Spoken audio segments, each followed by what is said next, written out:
Hi everyone, V here and welcome back to Snoot Game mod showcase. Now, the next mod that we are going to take on, one that has been recommended to me by many people in the community, is the fishing trip. So, without any delay, let's get right into it.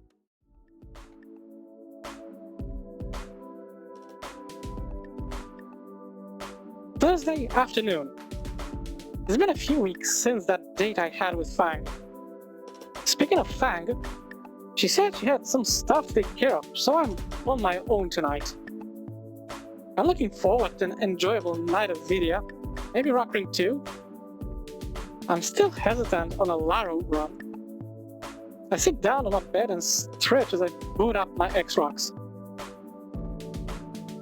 Okay, either phone sounds or doorbell. Okay, phone sounds. Maybe not as alone as I hoped. I check my phone and see an unknown number pop up. It's not Fang, so who could it be? Probably another damn solicitor. Look lady, whatever you're selling I'm not buying. Go bother somebody else. Try again. I know that voice. I can tell immediately by the way the hair on the back of my neck stands on end. Who is it? That gruff voice. The edge tone that wants nothing more than to rip my spine out and bludgeon my body with it. Oh fuck. Thanks, Dad. Mr. Aaron? How did you get my number? Lucy. She gave you... Lucy's phone. That explains it. I set the Duke down and grabbed the phone I had cradling in a crook of my neck. Listen, I'm setting up a fishing trip. We're going this weekend, leaving tomorrow afternoon and returning Sunday night. What did this have to do with me? I hope he wasn't alluding to... You're coming with. I have a cabin up on Lake Suaco. Nazar and Mo will be coming too. Oh shit. Great, he's planning to drown me. He's been bringing Nazar and Mo as an alibi. I know Mo has ties to the Mafia. He does? I swallow my fears and nod shakily, now that he can see me through the phone. Can he?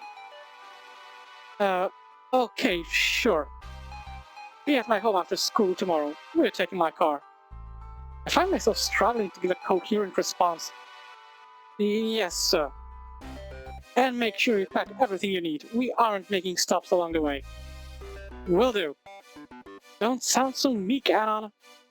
Good, I expect to see you then. Before I can utter a response, he hangs up. A fishing trip with Fang's dad. This is going to be a disaster. He already hates me.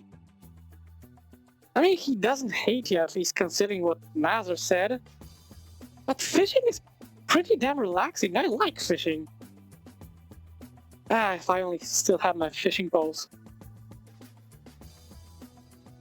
And he already hates me, mostly, I think. Does he just want to watch me squirm?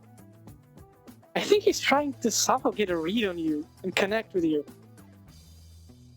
I didn't even know the first thing about fishing. You don't have to. I'm gonna make an ass of myself, I can tell. I flop backward on my bed, suddenly exhausted and yet at the same time too awake to sleep. Maybe it's not too late to back out. Do I even have a choice? I don't think you do. I hardly slept last night. The idea of spending the weekend with Fang's dad at an isolated cabin kept me on edge. I'd pack a bag full of clothes and one pair of discount swim trunks I never planned to use. I left it on my bed for easy pickup on my way to Fang's house after school. Maybe I should speak to Nazar about the trip beforehand. He can give me some tips or pointers. The nervousness surrounding the afternoon hangs over my head as one class melts into next. It feels like no time has passed, but suddenly the lunch bell rings. I'm not hungry. Yeah, it's the fear. My legs unconsciously take me to the men's room. I don't feel like interacting with anybody right now. Nazar was a thought, but if the venue hunt date with Fang was anything to go off of, Nazar would have folded if his dad told him I was going. I head to the sink to splash some cold water on my face. Gotta clear my head so I can focus on the rest of school. I sigh. I can't keep hiding from my problems like this. Anon, that you, bro? A voice from one of the stalls speaks. I lift my head from my hands. Reed? How do you know it was me? Sweet, it's just you. I could hear you talking to yourself again. The sound of a lighter striking up hits my ears. The smell of skunk soon follows. Dude. Reed, I don't think that's a good idea. Besides, don't you just drink coffee out of your thermos? I'm actually hiding from Spears, man. I lost the King Rex costume a bit ago and I can't let him see me.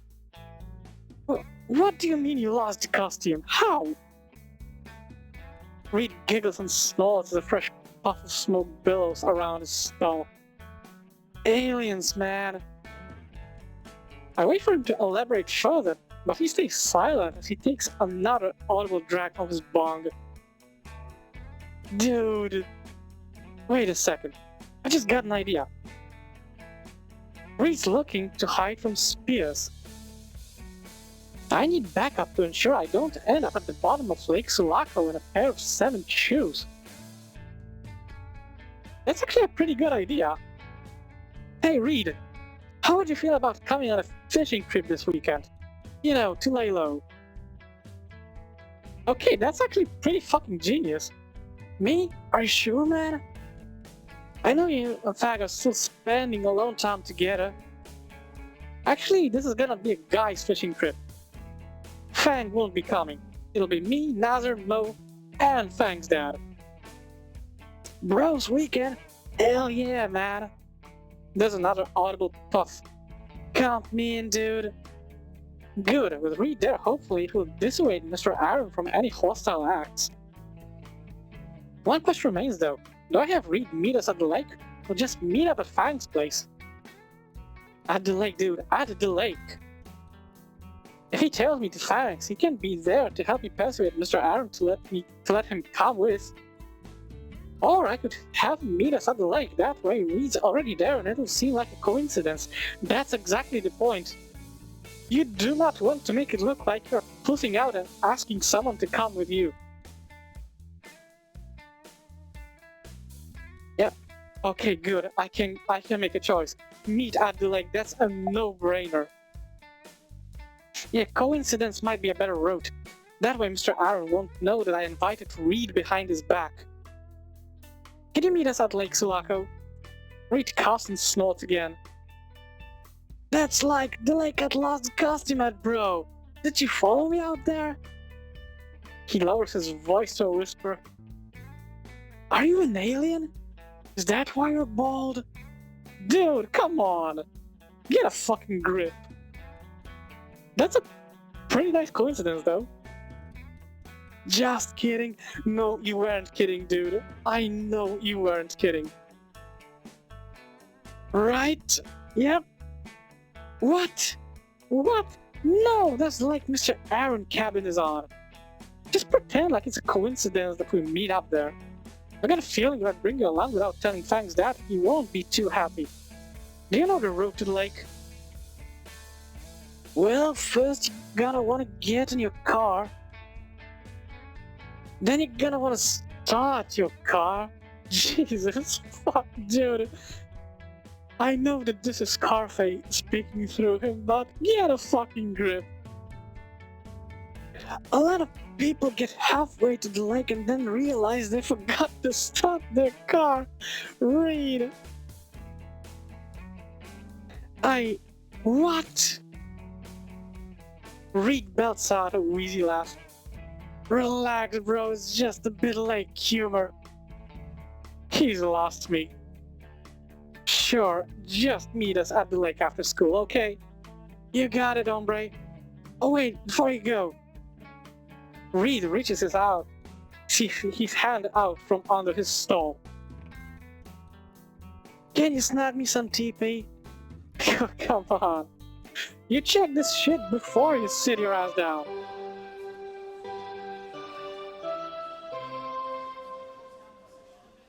The final bell lets loose from the confines of our classrooms. Once I don't want the school day to end. I slowly walk down the halls to the front entrance, feeling as if I'm an inmate on death row walking to the execution chamber. The sun is still brightly shining in the sky, the heat of late May signaling an end of spring. It should be warm at this time of the year. It should, technically. And I'm looking out the window right now because I'm recording this still in May, like in the middle of May, and the weather's been nothing but weird over here. Even if we're back, the ski roller shorter than I would have liked, and I stretched to walk up the stairs and to my apartment as long as I can make it. I grab my bag and continue my walk to Fang's house. I could take the bus, but I want to prolong my final hours on Earth as long as they'll go. Maybe I'm just overreacting, maybe I can find a way to actually bond with him, maybe find some common ground. Is it possible that would even work? That's how it works. When you have someone who is emotionally reserved, like Ripley, then this is his way of saying, I want to get to know you. It's weird sometimes. It feels threatening. It might be uncomfortable, but this is how the guy is trying to figure you out. And could I grow on him? Like a tumor, maybe? It isn't long before I find myself nearing the Aaron household. As I approach Frank's house, I can see Mr. Aaron is outside already with Mo in their bags. He's in the process of loading up his SUV. Frank is there too, leaning against the garage door. When she spots me, a smile comes to her beak. Hey dweeb, ready to spend some quality time with my old man? Oh man, that hug will always be beautiful. She wraps her arms and wings around me in a hug, which I graciously return. Not in the slightest. Have you ever been fishing with him? The way that she just sticks out over here, beautiful. I can feel her dad's eyes on me as we embrace, but I'm completely on ending the hug or continuing to hold her in the hopes that she'll protect me from his wrath. Not to mention, her downy soft hugs help to melt my stress away. Sadly, she pulls away and shakes her head.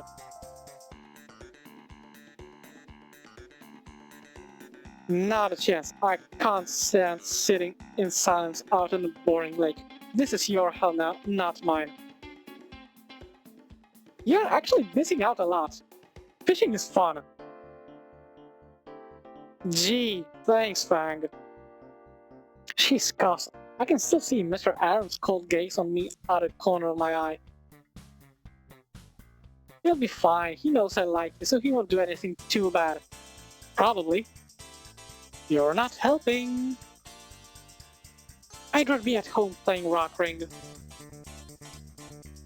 The door to the house opens and I can see Nazar step out with his bags. He exchanges a few words with his father before loading everything under his arms into the trunk of the SUV. Hey Alan, ready to head out? We leave in 5 minutes. Did Dad tell you to split it up? She says it flatly. I can tell by the way Nazar showed his group that she was on the Snoot. Was it that obvious? I can read you like an open book, dork. She flicks her beak and laughs. She flicks his beak and laughs. I nod along to answer his original question and to get him to stop bickering before it can begin. I got my bag right here. Extra alloy for the chrome dome as well. Damn the sun and the way it scorches my bald ass head.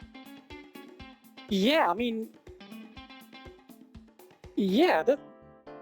If I remember correct, if you're bald, regardless if you are naturally bald or shaving it off, it's the easiest way to get a heat stroke. Nazar nods and gestures to the trunk. You can toss it back there with the rest.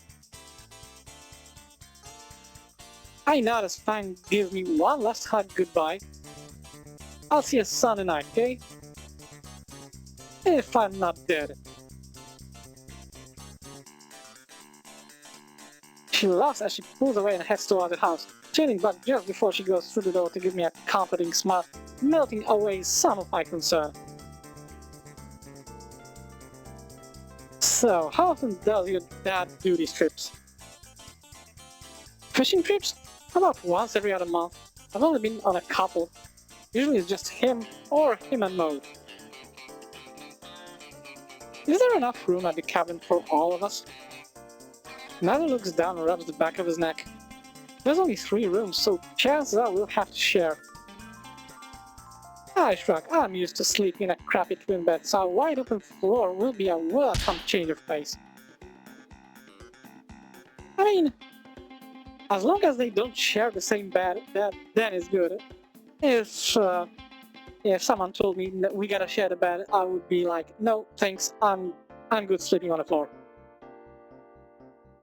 Alright, everybody load up. I want to get to the lake with enough time to cast sunlight before nightfall. His voice is enough to shake me from the conversation.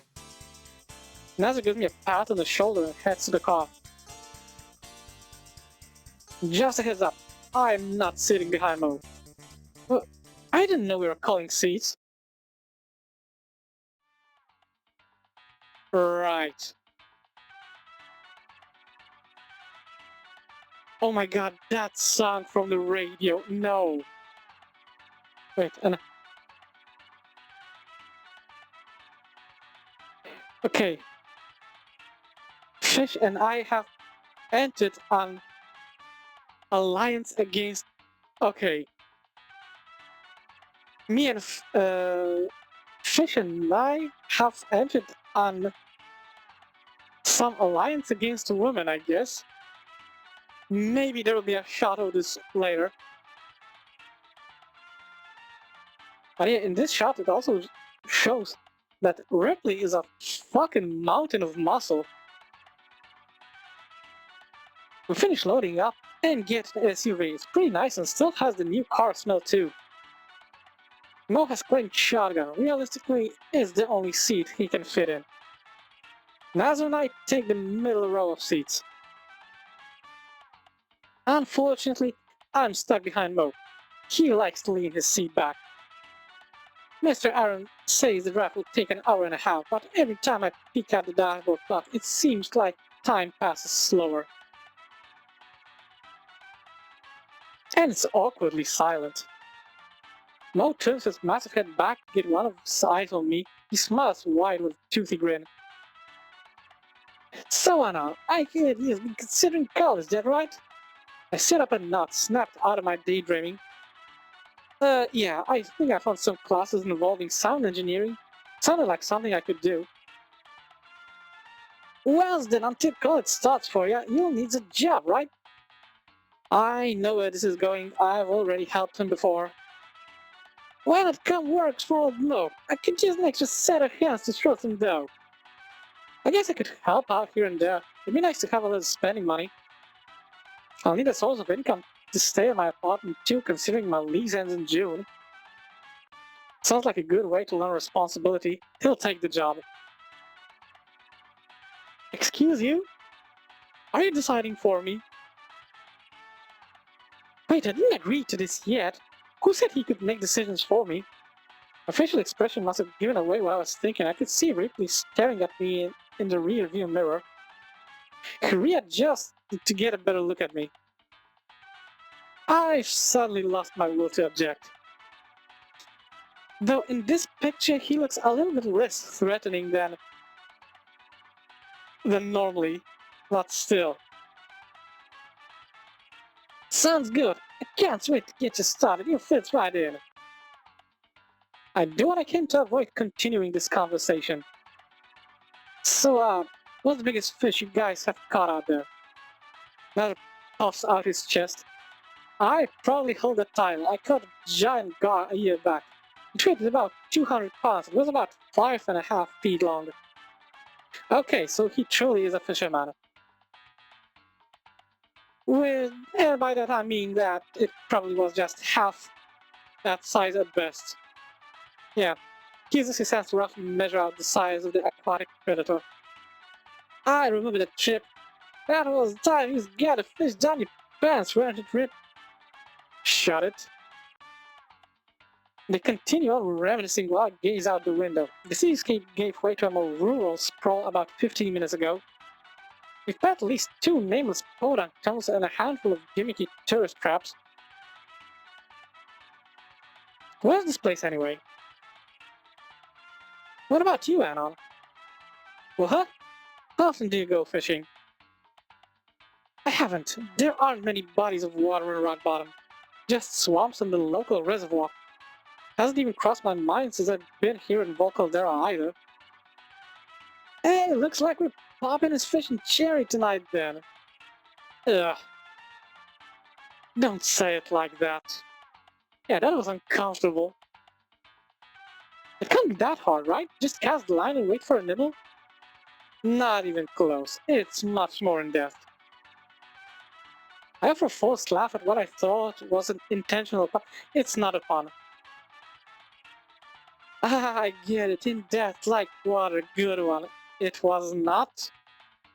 There's more to this, dude. You need patience and skill in order to reel in most fish. Just yanking on the pole is a good way to rip its jaw off. Yes, sir, I'll keep it in mind. Maybe for you, I'm Hewler, remember? Mr. Aaron's hands shift on the steering wheel, and by the way he looks back at me, it seems that he was going to ask me another question, but decides against it. Besides the occasional story from trips past, the rest of the ride is quiet.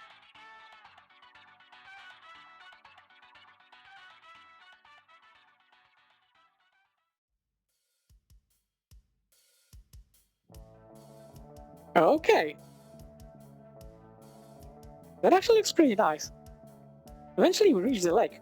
There's convenient parking for hikers, and people with cabins have access to small garages to store their vehicles.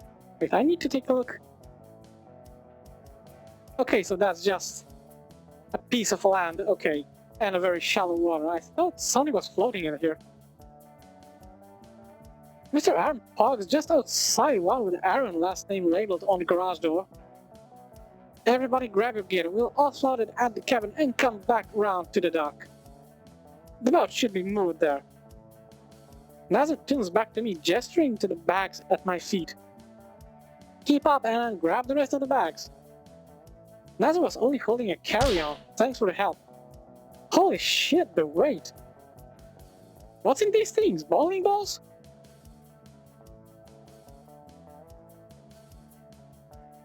Oh, that looks pretty nice, though that hand in the jar looks a little bit suspicious. As we enter the cabin, Mr. Aaron drops his bags off on one of the recliners. Nazar and most do the same. With a struggling gasp, I leave the rest of the bags close to the door. Alright, everyone change into your trunks, we're hitting the water. As I wait for my turn to change in the bathroom, I admire the modestly sized yet swanky cabin. It's a one-story with a ladder giving access to a single pitch roof. Outside is a small fire pit and a couple of deck chairs. The cabin's main entrance is a sliding glass door, leading to a cozy living room. That actually sounds cozy as fuck. I would love to walk around there and sit around a place like that. Back inside, the smell of aged wood fills my nostrils. To the right is a hallway leading to what I assume are the bedrooms. On the far wall, there's a few dusty bookshelves. Sitting on one of the shelves is a pickled hand? Yeah, that's... Yeah, I'll assume that's a prop. To the left is a pair of doors. One is open to reveal a bathroom, complete with a small shower and a clawfoot tub. The other door is closed, but reads Ripley's Bar on a plaque on the outside. The entire place is well kept, but despite being modern, lacks the typical 21st century amenities, like a TV. That's actually a good thing. Or Wi-Fi. That's still a good thing, actually. Looks like no shit posting this weekend. Not that they had any self-service anyway.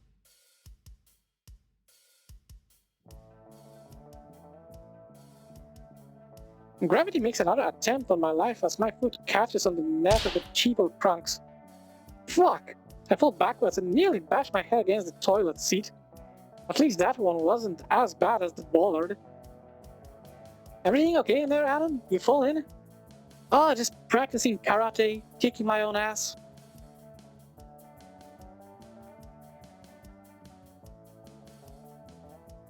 Okay, there it is. The fish and I have entered an uneasy alliance against women, of course. And Nazar, of course, still has a lot of colors all over everything he's wearing. I finished changing and exited the bathroom to overbearing silence. They're all staring.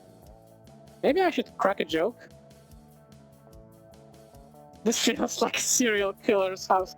Wrong joke, dude. More like a stabbing in the woods, eh? Stop, dude, stop! Everybody groaned, except Mr. Aaron. Let's go, we're wasting daylight. Can we waste some more? I follow everyone else back to the lakefront from here. Okay, where's Reed?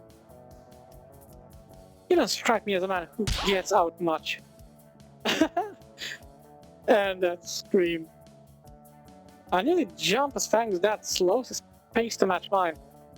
I would have preferred if he could just exist in silence with each other. If we could just exist in silence with each other. Was this his attempt at a small talk?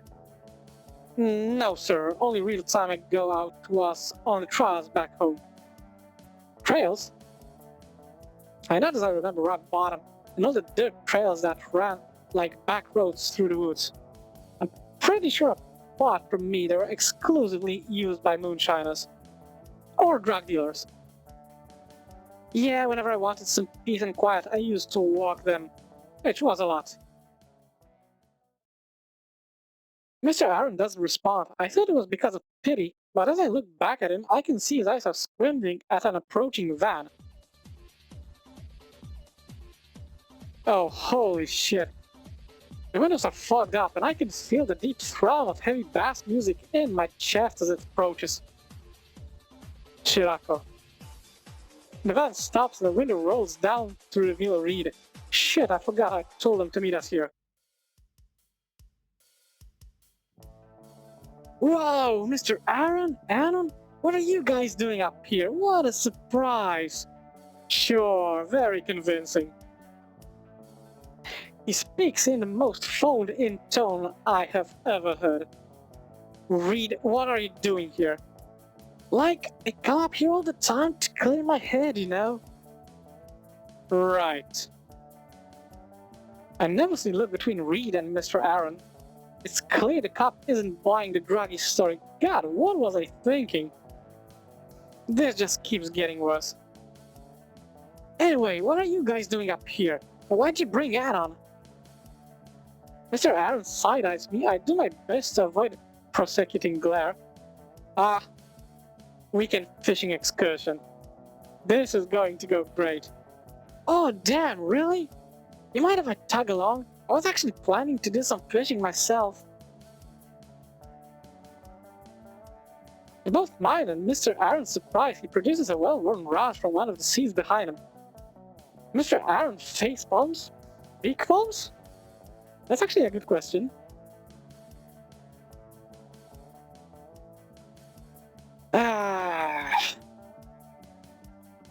He rubs the bridge of his nose, snout, face. Reed offers a quick wink in my direction. Holy shit, my stoner angel. Fine, but not a word from you about anything medicinal. Understood? You got it, Chief. He offers a sluggish salute. Okay, Reed is a bro. In this case, he is a bro. And with that, Reed parks his van and falls along behind us.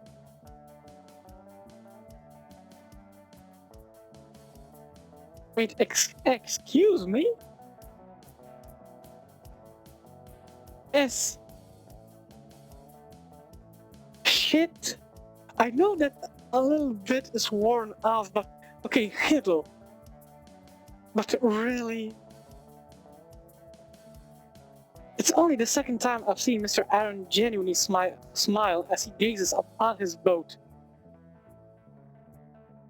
Ah, here she is, boys, the SS Hill. Wait, SS? Steamship? The boat is decent sized, I had to guess at least 30 feet. Not a sturdy, somewhat scratched out sign. While I could tell it once said SS Hiddle, the first S and the T of Hiddle are both scrubbed beyond legibility, leaving a big S dot hit in front of my face. Judging by the boat's state, the name wasn't too far off. Please don't ask what I think about the name. Please don't ask. I could feel the weight of a hand on my shoulder. What do you think, Anon? While he technically asked a question, I feel he will only accept one answer. Well, the shit, just as I remember, sir. Beautiful. Thank you, Mo. Fucking thank you. The shit. I could hear Mr. Aaron grumble as his claws dig into my shoulder. Just get on the boat. Thank you, Mo. You are a gem. The motor sputtered and whined as Mr. Aaron keys the ignition. Nazar awkwardly scrambles against the dock, pushing us off with a grunt. Seems like he's well versed in his dad's fishing itinerary.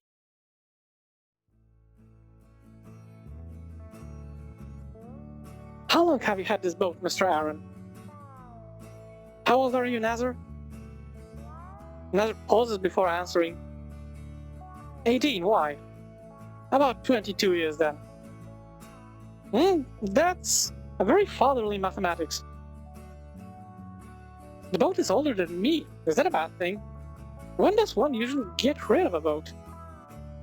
It seems to be moving at one of two speeds, slow and agonizingly slow. I could row faster at this rate. Dude, quit bitching. The sun is on its way back down the horizon, but with it being May, we still have a few good hours to enjoy out on the water before nightfall. Apart from us, there's not a single soul on the lake.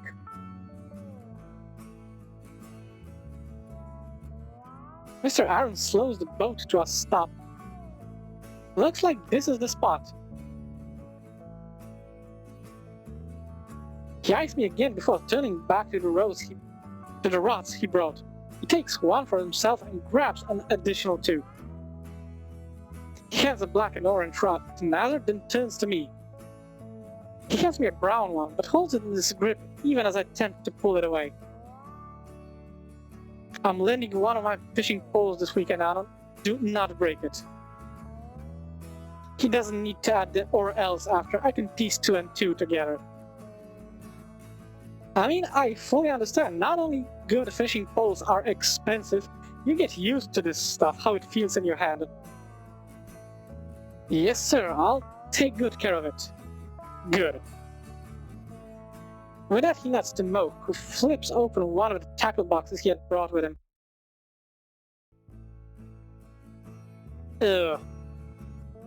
I know that's very low resolution pixelated, but I still can imagine, yeah. Inside is a variety of different lures, both live and fake. Mr. Aaron uses a rubber worm with a flashy tail. Mo attaches something similar, and Nana chooses a thing with a spinny tail.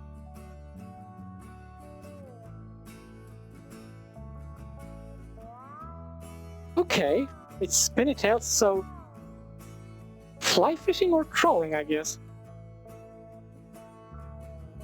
Reed brought his own homemade bait. It surprisingly doesn't smell like carfate. They all look at me expectantly. I step back before forcing my body to take a cautious step towards the box. What do I use? There isn't really any difference between all of them, right? There is, but I have no idea what we are fishing for, that's the problem.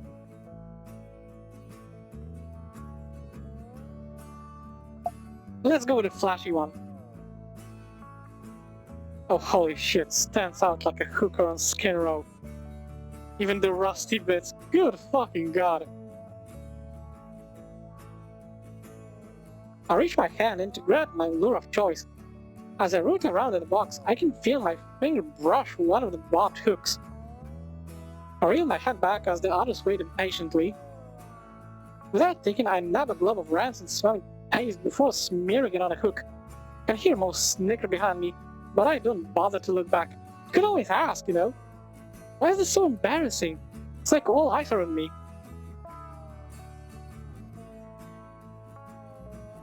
Mr. Aaron lets out a chuckle of his own and casts his lure. I mimic his hand movements and send the line far into the lake. It is soon joined by Nazra and Moe's lines. Don't get the lines tangled, Aaron. Wait, why is he only telling me that? Because this is your first time fishing? Behind me I can see Reed cast his line on the opposite side. The minutes tick by. I crane my head around to check on the others. They're all focused on the bobbers in the water. I turn back. How much longer until I hook a fish? It can last quite a while, dude. Be patient. How's school been, son? Good. Chucky won another trophy too. Well done. That talk seems really familiar. Have you dudes ever hiked the trails up here? It's pretty untamed, man. What do you mean? You can find some pretty neat plants when you look hard enough. Like Darlingtonia californica. Or the carnivorous herb. Linguicola macroceras. I think? Macroceras? The first one was relatively easier. We laugh and I roll my eyes. Of course, Reed was up here looking for vegetation to get high off of. I think. Did I ever tell you punks about the time I swear I spotted a mermaid out here? It was a carp. Ah, but it had a pretty good looking face. Could have passed for one if you squinted enough. I see Mr. Aaron shake his head out of the corner of my eye. Conversation rises and falls like that at random intervals as we reel and recast. Reed pulls in a bass. Everybody seems to get at least one bite at some point as well, except me. Wrong lure. Racist fish. As we fish into the evening, the setting sun casts scenic reds and purples across the sky. I can feel a looming presence behind me. Judging by the way my fight or flight sense triggers, I know it's Mr. Aaron. How are you doing, Aaron? I don't seem to be popular with most mermaids. Do you know why that is? No, sir. He takes the rod from me and points to the bait I had used. This here's deep sea bait. Ah, beautiful, of course. We're out on the lake right now. You should have used something similar to what we used. Wait, but why would you have a deep sea bait when you're going on a lake? Like for real? I feel annoyed by this revelation. And nobody thought to say anything. Only way you'll learn is through failure. Okay, so it's the tough love school. Okay. His voice is getting a little harder with that as his face is stern. I shrink below his gaze again. Maybe I shouldn't have come off quite so defensive. Mr. Aaron sighs and sets the rod down as he returns to the tackle box. He pulls a sparkly rubber worm out and shows it to me. When I was a bit younger than you, my father took me out on this lake. I didn't know a thing about fishing. He wipes the remainder of the bait from my hook and puts the new lure on. He gave me no pointers, no directions. He put a rod in my hands and said, "Catch a fish." Ah, that's a lovely way of dealing with it. In some cases it works, but yeah, we spent 9 hours out there. I didn't catch a damn thing. A small smirk spreads over his beak. I was so frustrated I threw my rod in the water. Pops grabbed it out and put on a new lure. Then he used that rod to fish while I sat there and sulked. He caught a fish on the first cast. Is Is he trying to compare himself to me? I'm lost. This isn't the usual aggression I feel from him. I can see him deflate as the smile disappears from his face. He slides and digs the keys to the boat out of his pocket before handing them to me. See those two boys out there? I crane my neck around to the front of the boat and spot two distant boys bobbing on the water. Yes sir, I see them. Take the keys and drives us up that way. Slowly. The keys to the boat? I've never driven a car before, let alone a fucking boat. The good thing is that boat usually does not require a driver's license, that's one. And two, unless there are shallows, there shouldn't be anything for you to worry about. But I don't know how to drive a... It's not driving, it's piloting. But you just said... You know what I meant. It's not that difficult.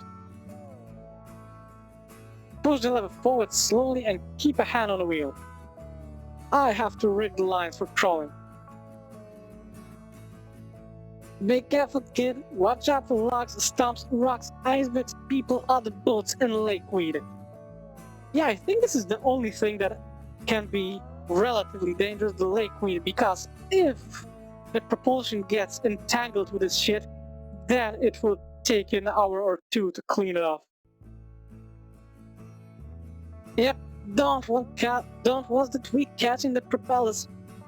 Reed backs up. Like what? Wait, what? Not that kind of weed. This is something I'm completely inexperienced with. What if I do end up hitting something out here and I capsize the boat? Or worse, what if I hit a person? Who? You just said that nobody else is here. Maybe I'm overreacting. This hunk of junk doesn't seem to be able to go over 2 miles per hour anyway. But still, I should stand my ground if I feel I'm not up to the task. Be a man grows spine. To drive or not to drive? Take the keys, stop being a bitch and do it. You only live once, I guess. Besides, this seems like a big, nice lake. I cautiously step over to the captain's chair and look over the immense amount of bottles and gauges. I look back one last time to Mr. Aaron and see he's already got his back turned and is in the process of tying lines. I turn to the controls and key the ignition. The motors sputter and turn over before they finally come to life. I see the needles on a few of the gauges flare. Captain Aaron reporting for duty. I tentatively grab the lever and slowly push it forward while maintaining a white-knuckle grip on the wheel with my other hand. Dude, do not stress! The boat creeps forward at a slow pace and a screen flickers onto my right. It looks to be a crude sonar system by the way the screen ripples and changes as the boat trundles forward. It resembles a shitty retro game. Damn, this isn't actually that bad, this is pretty fun. I told you, dude, this isn't bad. These things aren't usually meant to swim, to sail that fast. And if he has a sonar, then there is definitely no risk of you getting stuck on the shallows or something. How is it going, Adam? Pretty good. I thought this would be a lot worse, but it's cakewalk. Glad to hear it. I'm surprised Dad gave you the control. Must mean he trusts you a bit. I have to laugh at that statement. He probably just wants me preoccupied so I don't fuck something else up. I don't know about that one.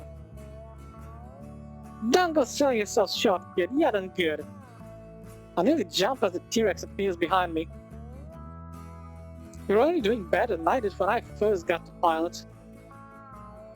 I ran the boat aground in the shallows that wouldn't let me hear the end of it. He laughs with Mo. Maybe things won't be so bad after all. Remember when we caught those kids doing cough out by the boat launch? Doing all professional cop and then threatened to book them?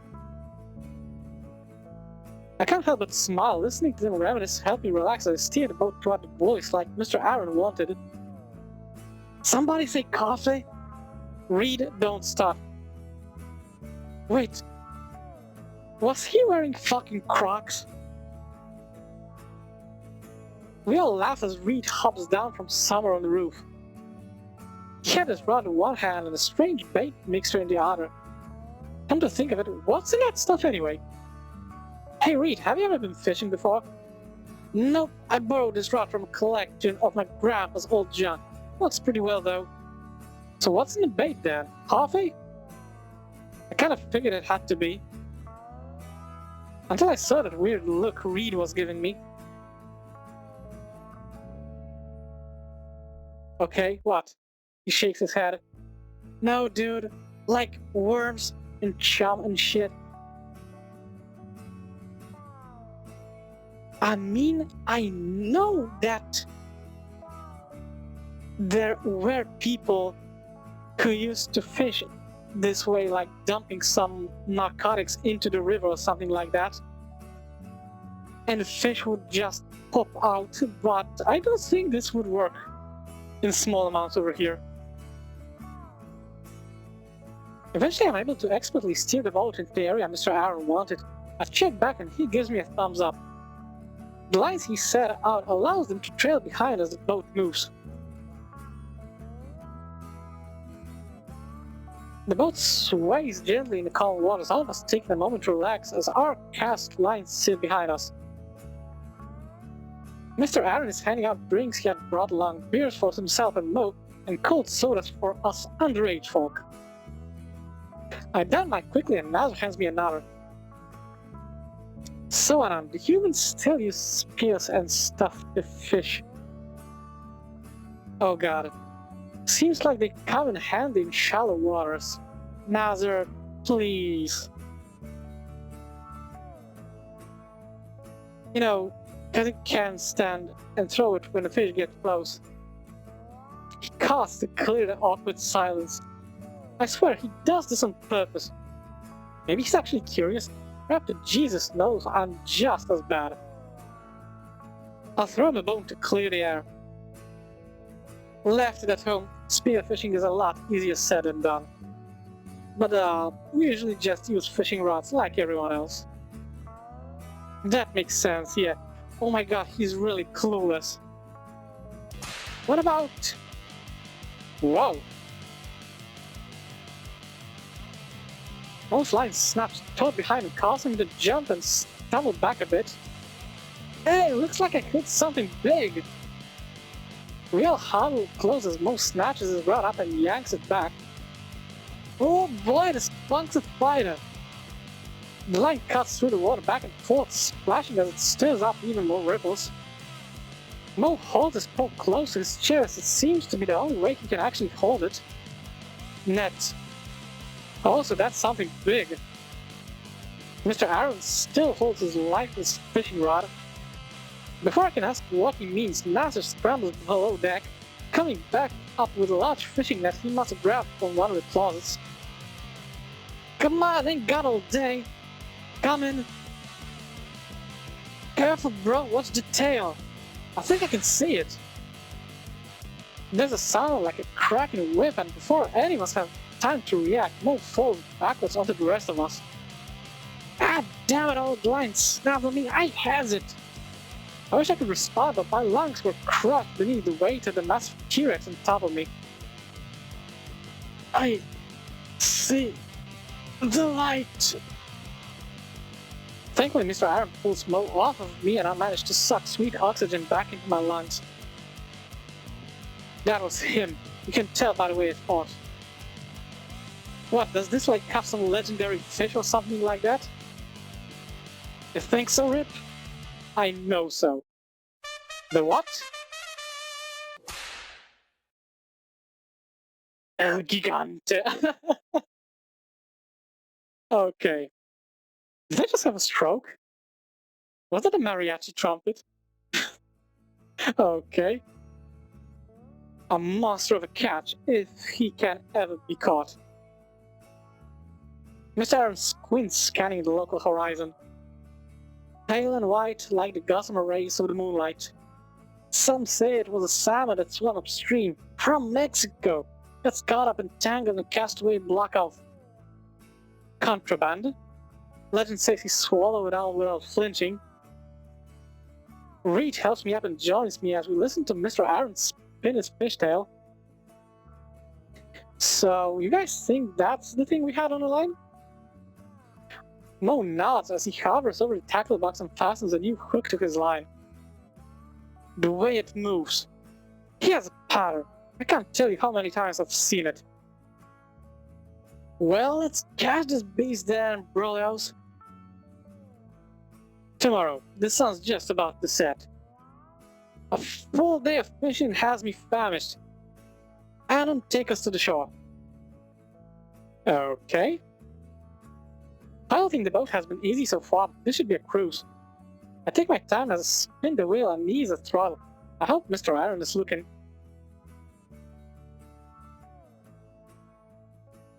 The boat crawls through the water and the sky darkens. For the first time since I got to the lake, I feel at peace. The tranquil waters, the cool breeze, and the insects chirping.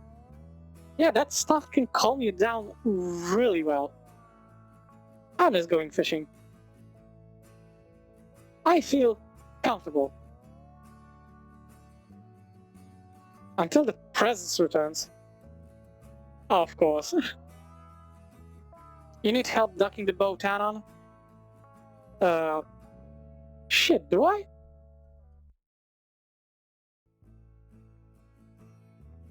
You know what?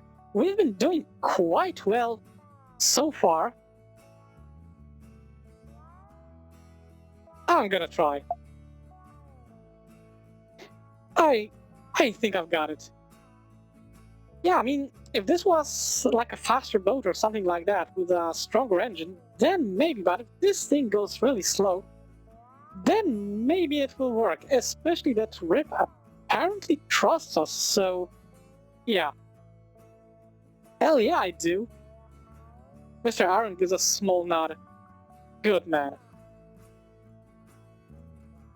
And with that, he left me to do my duty. This has to be similar to parallel parking, right? You don't have a driver's license. All I have to do is spin the wheel and... I've never parallel parked. That's what I was saying. Don't crash. Please don't crash. We dug the boat in short order and moved to dinner prep. The grill sizzles with a variety of tantalizing meats. The only veggies visible are chicken kebabs that Reed had brought. I'm the closest thing here to an herbivore, but I'll be damned if I'm crying vegan. I can't eat meat with the beast carnivores. Burger or hot dog? Why not both? As I grabbed my meat from off the grill, I noticed Reed heading back to his van with his share of kebabs and dogs. Figured now as good as time as ever to thank him for helping me today. I jogged to catch up to him, careful not to topple my plate of delicacies. Hey Reed, wait up! Hey Anna, enjoying the kebabs? They're great, but I actually wanted to talk to you about earlier today. Agreeing to help, I mean. Reed put up a hand to stop me. Don't sweat it, bro, Tito Chip. I'm almost glad to spend some quality time with my homies. Interacting with Reed is always a mixed bag. You never know what you're gonna get when you talk to him. No matter his level of engagement, though, he's been the most trustworthy friend I've had since I started at Volcano High. In fact, he was the first friend I'd made in a long time. We even have stuff in common. And as comfortable as I was ending the conversation there, something kept me around. I think I've mustered up the right thing to say to Reed. I owe it at least partially to him for how far I've come. It's not just that. I want to thank you for everything you've done for me. You invited me to hang out with your friend group when I had no friends. Even when I pushed you away and resisted, you stuck your guns and pulled me along.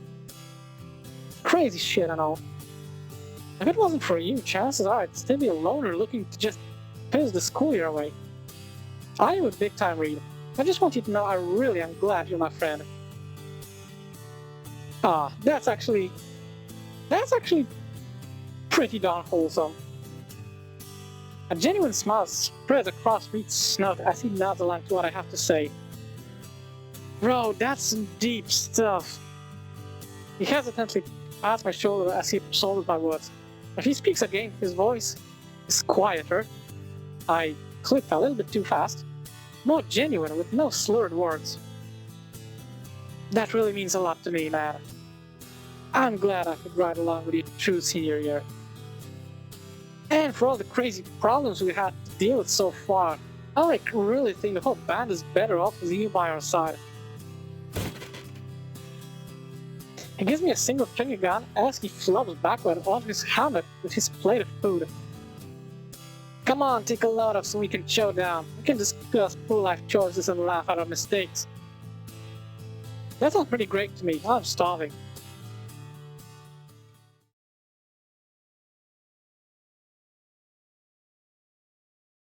The rest of the evening was spent laughing with Reed and retelling our high school experiences before I transferred. And judging by the time, it's been actually like almost an hour or something, I think. So I guess this would be a good place as any to actually save this. This mod is actually way longer than I originally thought, but I'm definitely not complaining. It's pretty darn fun so far. But yeah, I believe this is a good spot to save everything and to wrap the episode up because, like I said, I want to stick with around 1 hour long episodes. So, with that said, that's all for today. I really hope that you enjoyed this, and as always, I will see you in the next video. Have a great one.